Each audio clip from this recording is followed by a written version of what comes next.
Código de Derecho Canónico.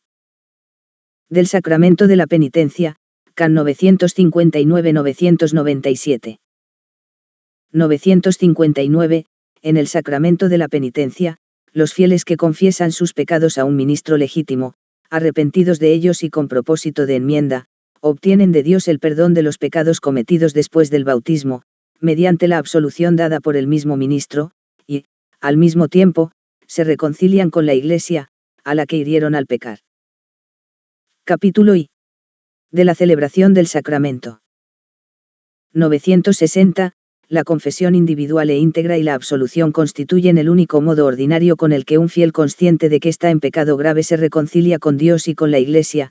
Solo la imposibilidad física o moral excusa de esa confesión, en cuyo caso la reconciliación se puede tener también por otros medios. 961. 1. No puede darse la absolución a varios penitentes a la vez sin previa confesión individual y con carácter general, a no ser que 1. Amenace un peligro de muerte, y el sacerdote o los sacerdotes no tengan tiempo para oír la confesión de cada penitente. 2. Haya una necesidad grave, es decir, cuando, teniendo en cuenta el número de penitentes, no hay bastantes confesores para oír debidamente la confesión de cada uno dentro de un tiempo razonable, de manera que los penitentes, sin culpa por su parte, se verían privados durante notable tiempo de la gracia sacramental o de la Sagrada Comunión, pero no se considera suficiente necesidad cuando no se puede disponer de confesores a causa solo de una gran concurrencia de penitentes, como puede suceder en una gran fiesta o peregrinación. 2. Corresponde al obispo diocesano juzgar si se dan las condiciones requeridas a tenor del 1, 2, el cual, teniendo en cuenta los criterios acordados con los demás miembros de la conferencia episcopal, puede determinar los casos en los que se verifica esa necesidad. 962. 1. Para que un fiel reciba válidamente la absolución sacramental dada a varios a la vez, se requiere no solo que esté debidamente dispuesto, sino que se proponga a la vez hacer en su debido tiempo confesión individual de todos los pecados graves que en las presentes circunstancias no ha podido confesar de ese modo. 2. En la medida de lo posible, también al ser recibida la absolución general, instrúyase a los fieles sobre los requisitos expresados en el 1, y exhórtese antes de la absolución general, aun en peligro de muerte si hay tiempo, a que cada uno haga un acto de contrición. 963, quedando firme la obligación de que trata el C989, aquel a quien se le perdonan pecados graves con una absolución general, debe acercarse a la confesión individual lo antes posible, en cuanto tenga ocasión, antes de recibir otra absolución general, de no interponerse causa justa. 964. 1. El lugar propio para oír confesiones es una iglesia u oratorio. 2. Por lo que se refiere a la sede para oír confesiones, la Conferencia Episcopal de Normas, asegurando en todo caso que existan siempre en lugar patente confesionarios provistos de rejillas entre el penitente y el confesor que puedan utilizar libremente los fieles que así lo deseen. 3. No se deben oír confesiones fuera del confesionario, si no es por justa causa. Capítulo 2. Del ministro del Sacramento de la Penitencia. 965. Solo el sacerdote es ministro del Sacramento de la Penitencia. 966. 1. Para absolver válidamente de los pecados se requiere que el ministro, además de la potestad de orden, tenga facultad de ejercerla sobre los fieles a quienes da la absolución. 2. El sacerdote puede recibir esa facultad tanto ipso iure como por concesión de la autoridad competente, a tenor del C969. 967. 1.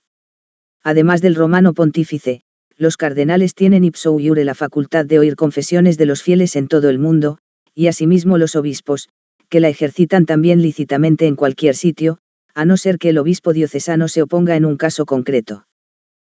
2. Quienes tienen facultad habitual de oír confesiones tanto por razón del oficio como por concesión del ordinario del lugar de incardinación o del lugar en que tienen su domicilio, pueden ejercer la misma facultad en cualquier parte, a no ser que el ordinario de algún lugar se oponga en un caso concreto, quedando en pie lo que prescribe el C974 2 y 3. 3. Quienes están dotados de la facultad de oír confesiones, en virtud de su oficio o por concesión del superior competente a tenor de los CC 968-2 y 969-2, tienen ipso iure esa facultad en cualquier lugar, para confesar a los miembros y a cuantos viven día y noche en la casa de su instituto o sociedad, y usan dicha facultad también lícitamente, a no ser que un superior mayor se oponga en un caso concreto respecto a sus propios súbditos. 968, 1. Dentro del ámbito de su jurisdicción, por razón del oficio gozan de la facultad de confesar el ordinario del lugar, el canónigo penitenciario y también el párroco y aquellos que ocupan su lugar. 2. En virtud del oficio tienen la facultad de oír confesiones de sus súbditos o de aquellos que moran día y noche en la casa, aquellos superiores de un instituto religioso o de una sociedad de vida apostólica clericales de derecho pontificio que, según las constituciones, están dotados de potestad ejecutiva de régimen, permaneciendo lo establecido en el C634. 969, 1. Solo el ordinario del lugar es competente para otorgar la facultad de oír confesiones de cualesquiera fieles a cualquier presbítero, pero los presbíteros que son miembros de un instituto religioso no deben usarla sin licencia, al menos presunta, de su superior. 2. El superior de un instituto religioso o de una sociedad de vida apostólica al que se refiere el C968-2 es competente para otorgar a cualesquiera presbíteros la facultad de oír confesiones de sus súbditos y de aquellos otros que moran día y noche en la casa. 970. La facultad de oír confesiones solo debe concederse a los presbíteros que hayan sido considerados aptos mediante un examen, o cuya idoneidad conste de otro modo. 971.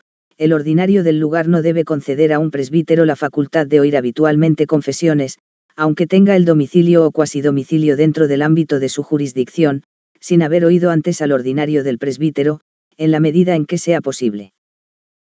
972. La autoridad competente, indicada en el C969, puede conceder la facultad de oír confesiones tanto por un tiempo indeterminado como determinado. 973. La facultad de oír habitualmente confesiones debe concederse por escrito. 974, 1. El ordinario del lugar y el superior competente no deben revocar sin causa grave la facultad de oír habitualmente confesiones. 2. Si la facultad de oír confesiones es revocada por el ordinario del lugar que la concedió, del que trata el C967-2, el presbítero queda privado de la misma en todas partes. Si es revocada por otro ordinario del lugar, queda privado de ella solo en el territorio del que la revoca. 3. Todo ordinario del lugar que revoca a un presbítero la facultad de oír confesiones debe comunicarlo al ordinario propio del presbítero por razón de la incardinación o, si se trata de un miembro de un instituto religioso, a su superior competente. 4. Si la facultad de oír confesiones es revocada por el superior mayor propio, el presbítero queda privado de la misma en todas partes, respecto a los miembros del instituto, pero si es revocada por otro superior competente, la pierde solo para con los súbditos dentro del ámbito de la potestad de éste. 975. La facultad de que trata el C967-2, cesa no solo por revocación, sino también por pérdida del oficio, escardinación o cambio de domicilio. 976. Todo sacerdote, aun desprovisto de facultad para confesar, absuelve válida y lícitamente a cualquier penitente que esté en peligro de muerte de cualesquiera censuras y pecados, aunque se encuentre presente un sacerdote aprobado. 977. Fuera de peligro de muerte, es inválida la absolución del cómplice en un pecado contra el sexto mandamiento del Decálogo. 978, 1. Al oír confesiones, tenga presente el sacerdote que hace las veces de juez y de médico, y que ha sido constituido por Dios ministro de justicia y a la vez de misericordia divina, para que provea al honor de Dios y a la salud de las almas. 2. Al administrar el sacramento, el confesor, como ministro de la Iglesia, debe atenerse fielmente a la doctrina del magisterio y a las normas dictadas por la autoridad competente. 979. Al interrogar, el sacerdote debe comportarse con prudencia y discreción, atendiendo a la condición y edad del penitente, y ha de abstenerse de preguntar sobre el nombre del cómplice. 980. No debe negarse ni retrasarse la absolución si el confesor no duda de la buena disposición del penitente y éste pide ser absuelto. 981, según la gravedad y el número de los pecados, pero teniendo en cuenta la condición del penitente, el confesor debe imponer una satisfacción saludable y conveniente, que el penitente está obligado a cumplir personalmente. 982. Quien se acuse de haber denunciado falsamente ante la autoridad eclesiástica a un confesor inocente del delito de solicitación a pecado contra el sexto mandamiento del Decálogo, no debe ser absuelto mientras no retracte formalmente la denuncia falsa, y esté dispuesto a reparar los daños que quizás se hayan ocasionado. 983. 1.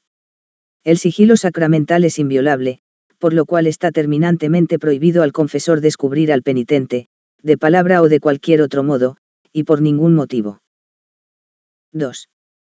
También están obligados a guardar secreto el intérprete, si lo hay, y todos aquellos que, de cualquier manera, hubieran tenido conocimiento de los pecados por la confesión. 984. 1. Está terminantemente prohibido al confesor hacer uso, con perjuicio del penitente, de los conocimientos adquiridos en la confesión, aunque no haya peligro alguno de revelación. 2. Quien está constituido en autoridad no puede en modo alguno hacer uso, para el gobierno exterior, del conocimiento de pecados que haya adquirido por confesión en cualquier momento. 985. El maestro de novicios y su asistente y el rector del seminario o de otra institución educativa no deben oír confesiones sacramentales de sus alumnos residentes en la misma casa, a no ser que los alumnos lo pidan espontáneamente en casos particulares. 986. 1. Todos los que, por su oficio, tienen encomendada la cura de almas, están obligados a proveer que se oiga en confesión a los fieles que les están confiados y que lo pidan razonablemente, y a que se les dé la oportunidad de acercarse a la confesión individual, en días y horas determinadas que les resulten asequibles. 2. Si urge la necesidad, todo confesor está obligado a oír las confesiones de los fieles, y, en peligro de muerte, cualquier sacerdote. Capítulo 3. Del penitente. 987. Para recibir el saludable remedio del sacramento de la penitencia, el fiel ha de estar de tal manera dispuesto, que rechazando los pecados cometidos y teniendo propósito de enmienda se convierta a Dios.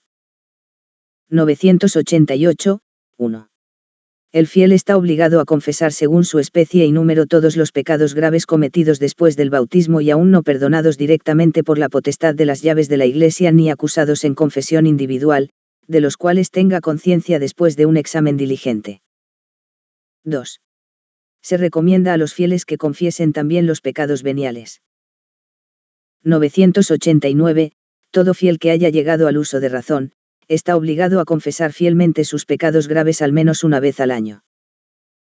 990.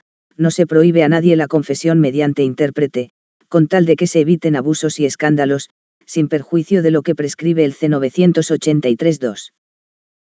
991. Todo fiel tiene derecho a confesarse con el confesor legítimamente aprobado que prefiera, aunque sea de otro rito. Capítulo 4. De las indulgencias. 992. La indulgencia es la remisión ante Dios de la pena temporal por los pecados, ya perdonados en cuanto a la culpa, que un fiel dispuesto y cumpliendo determinadas condiciones, consigue por mediación de la Iglesia, la cual, como administradora de la redención, distribuye y aplica con autoridad el tesoro de las satisfacciones de Cristo y de los santos. 993. La indulgencia es parcial o plenaria, según libere de la pena temporal debida por los pecados en parte o totalmente. 994. Todo fiel puede lucrar para sí mismo o aplicar por los difuntos, a manera de sufragio, las indulgencias tanto parciales como plenarias. 995. 1. Además de la autoridad suprema de la Iglesia, solo pueden conceder indulgencias aquellos a quienes el derecho reconoce esta potestad, o a quienes se la ha concedido el romano pontífice. 2.